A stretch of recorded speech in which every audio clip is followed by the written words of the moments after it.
city that never sleeps, the city of dreams, the financial capital of India.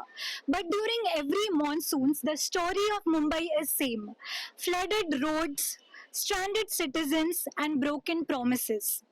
Have you heard about the massive 65 crore Mitti River desilting scam? Mithi River stretches across 19 kilometers. It carries the water from Powai and Vihar lakes to Arabian Sea. Because of the massive industrial waste, Mithi River turned into a sewage channel. Mithi River is one of the most important rivers in Maharashtra.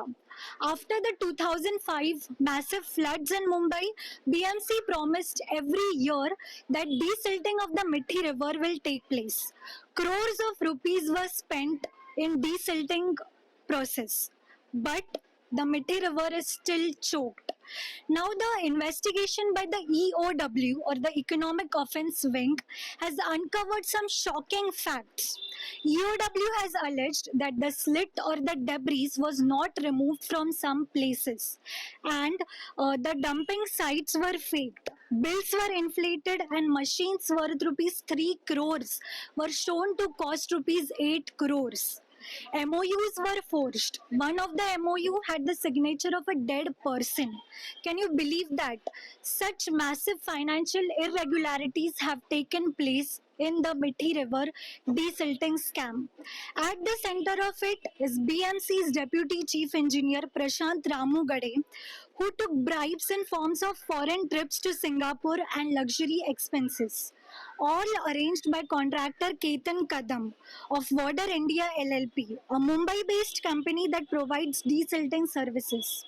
Others involved including Jayesh Joshi from Virgo Specialities, Deepak Mohan and Kishore Menon, both directors of Matprop Technical Services, Ganesh Bondre and Tai Shetty, both retired BMC executive engineers. Now, BMC officers had decided to import the specialized machines required for desilting. So, some of these machines were not available in India, they were available in the foreign countries. So the tenders or the bids were won by pre-planned contractors. It's a massive financial scam. Mumbai's 65 crore Mithi River desilting scam has sent shockwaves across Maharashtra. Fake tenders, fake documents. This is a web of corruption that has exposed Mumbai's drainage system and public money being looted.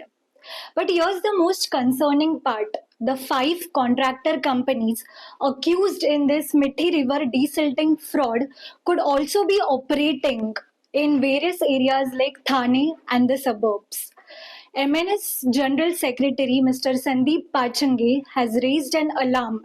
He has raised a green flag. He has written a letter to Thane Municipal Corporation stating that these 5 contractor companies accused in this fraud should be blacklisted by the TMC. We have with us Mr. Sandeep Pachange. Let's talk to him and let's understand the whole matter. So first of all, welcome to Lokmat Times. धन्यवाद. So you have written the letter to the TMC. What are the basic demands that you have raised in this letter? I have written letter to City Engineer of Thane Municipal Corporation. Basically, this is a fraud. These 5 companies and 3 municipal workers, उनको ED और SIT ने दोषी साबित किया है. उनके ऊपर कभी इंक्वायरी चल रही है. मुंबई में आजाद मैदान पुलिस जो है स्टेशन, वहाँ पे इनके खिलाफ गुनाह दाखिल हुआ है. कहना यही है कि वो जो कंपनी के जो मतलब उनका जो काम करने का जो तरीका है वो बिल्कुल गलत है. उन्होंने वहाँ पे 65 करोड़ का घोटाला किया है और वही कंपनी कुछ काम वो थाना में भी कर रही है, कुछ करोड़ के काम वो थाना में भी चल रहे हैं उनके. और हमारा कहना यह है कि ऐसी जो कंपनियां हैं वो ब्लैकलिस्टेड होनी चाहिए. उनको थाना में कुछ भी काम नहीं मिलना चाहिए. होता ऐसे है कि थाना के जो कोई जो रूलिंग पार्टी के जो मेंबर्स है उनमें से बहुत सारे कार्यकर्ता ठेकेदार भी है. तो वो जो है वो एक कंपनियां मुंबई से लाते हैं और यहाँ पे उनका काम चलता है. लेकिन ये जो काम करने वाली कंपनियां हैं, इनके जो कॉन्ट्रैक्टर्स हैं वो हैबिचुअल फ्रॉड करने वाले हैं. तो हो सकता है कि थाना में जो अभी काम चल रहा है उसमें भी वो लोग ने ऐसा ही कुछ काम किया है. तो इसलिए हमने मांग की है कि ये जो 5 कंपनियां हैं एक्यूट डिजाइनिंग है, कैलाश कंस्ट्रक्शन है, एनए कंस्ट्रक्शन है, निखिल कंस्ट्रक्शन है, जेआरएस इंफ्रास्ट्रक्चर है, ये जो 5 कंपनियां है, इनके जो काम थाना महानगर पालिका के अंतर्गत चल रहे हैं, उन सभी जो काम है वो सभी की क्रॉस चेक करना चाहिए। उनका जो स्टैंडर्ड है उसके बारे में एक बार क्रॉस वेरिफिकेशन होना चाहिए और उनको इससे आगे कुछ भी काम नहीं मिलना चाहिए, इसलिए उन्हें ब्लैक लिस्ट से भी करना चाहिए। ये हमने मांग ठाणे के सिटी इंजीनियर प्रशांत सोनकरा इनके पास रखी है और मुझे नहीं लगता कि अभी इसके आगे इनको कोई काम करने देगा। अगर फिर भी अगर महापालिका ने इनको काम दिया तो महाराष्ट्र नवनिर्माण सेना इनके खिलाफ आंदोलन करेगी और इसका तीव्र विरोध करेगी।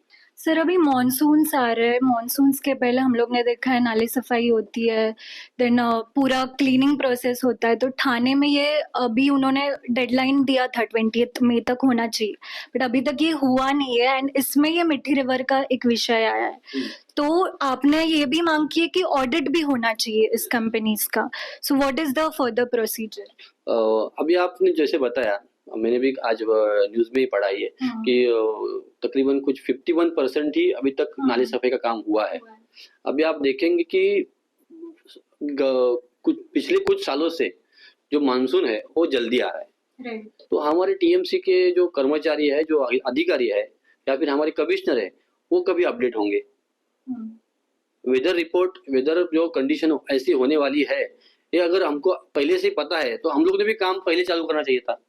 आज 50% नहीं, आज हम लोग का 100% काम हो जाना चाहिए था। तो ये लोग कर क्या रहे हैं? एक लोग स्लोगन चलाते हैं कि ठाणे बदलता है, स्मार्ट सिटी।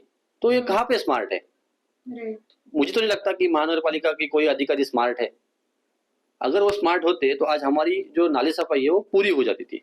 और ये जो मीठी नदी जो है, इसका जो हम लोग सब जो मलबा निकालते हैं उसमें का, वो इसलिए निकाला जाता है ताकि पानी बारिश के दिनों में मुंबई में ना जमा हो जाए, फ्लड ना बराबर। तो ये जो काम है, मुंबई में अगर पानी जमा हो गया तो वो पानी आएगा ठाणे में, क्योंकि खाड़ी कहाँ पे है? ठाणे में। तो ये जो काम है एक दूसरे के सिटी को कनेक्ट करने वाले हैं, लिंक काम है।